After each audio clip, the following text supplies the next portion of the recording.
Well, today we're going to install a brand new suspension on this '72 Corvette. These cars are getting more popular, they're good looking, they're fun to drive up to a point, but they're using 60-year-old suspension technology. What we've done is started with a clean sheet of paper using the stock chassis, bolt-on parts, and we've optimized the front suspension geometry, the rear suspension geometry, give you lots of adjustment. So you can bolt this on a car, you can cruise down the street, you can drive it hard around the racetrack, and best of all, you don't molest the originality of the car. The Ridetech kit is simple to put on. It doesn't require any specialized tools. If you have a drill, a floor jack, and jack stands, you're golden. We're fortunate enough here to have a lift, so we're going to use it.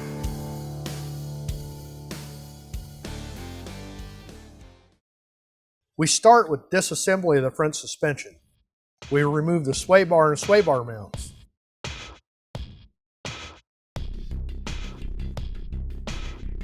Remove the lower shock bolts. Remove the tie rods from the drag link.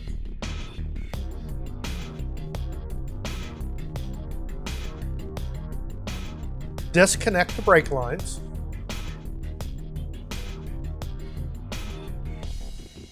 Unbolt the upper shock mounts and remove the shock. To remove the coil springs, we'll start by loosening the upper ball joint nut.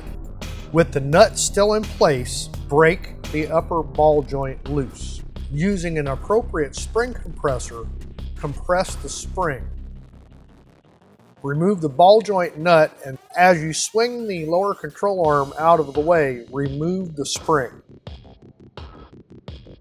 As you remove the lower control arm bolts, leave one nut in place until you can support the control arm for removal.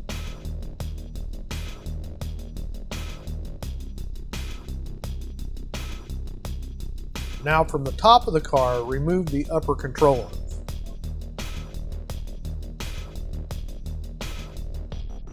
While this bolt-on suspension will work with all of your stock steering, we're going to go ahead and upgrade to a brand new Borgenson power steering box to get rid of all that leaky old slave cylinder stuff underneath.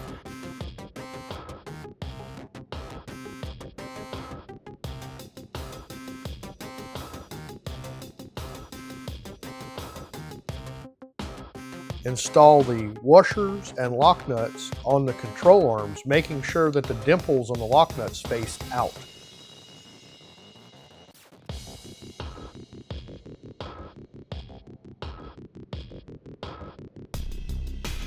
Referencing the Ridetech instructions, install the centered caster slugs into the upper cross shaft.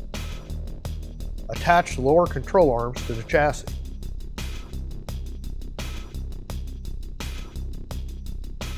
Install the upper control arms to the chassis, noting the upper cross shaft has an arrow that points to the front of the vehicle.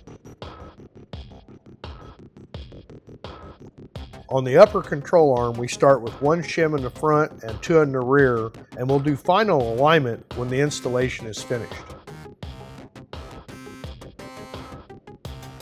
You will be required to resize the upper shock mounting hole to accommodate the new Delrin bushing. Install the coilover assembly into the chassis and tighten the adjuster nut until there's a slight drag on the Delrin bushing. Install the bearing spacers and attach the coilover to the lower control arm.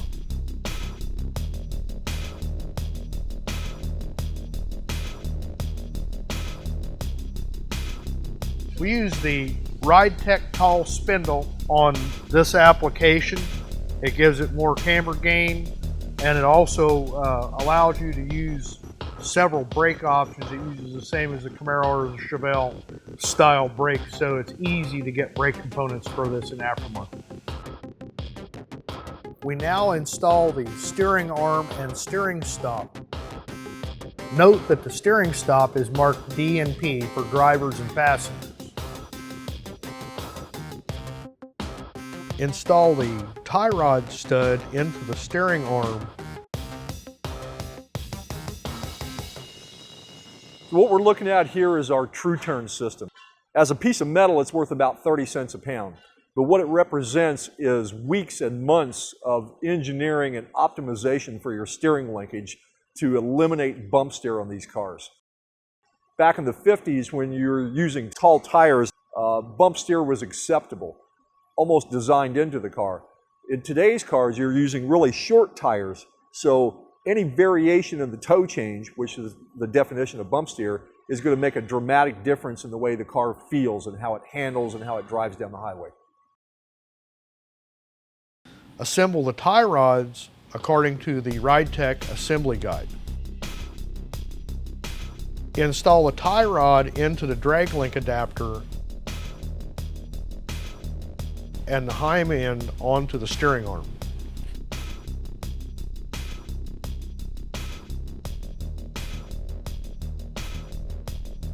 Using the supplied lithium grease, lubricate the inside of the sway bar bushing.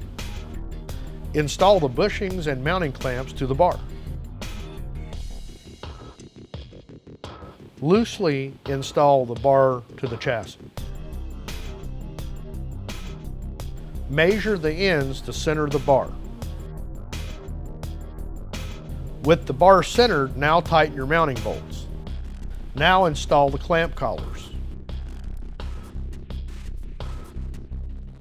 Install the arms to the bar. The arms need to be clocked correctly. Tighten the arms and install the posi link.